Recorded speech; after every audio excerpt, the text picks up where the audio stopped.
26th. A is the mother of D. D oda mother A. அப்போ A அம்மா. So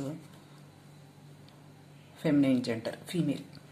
B is not the son of C. Right? அடுத்தது C is father of D.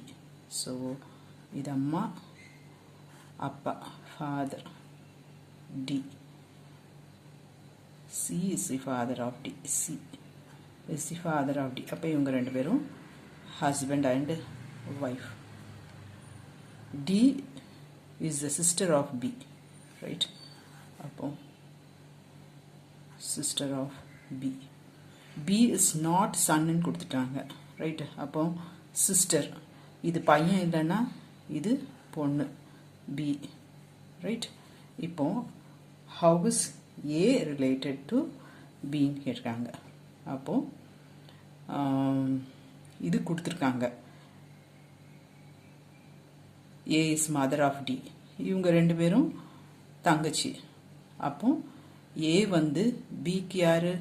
அம்மா தான், mother.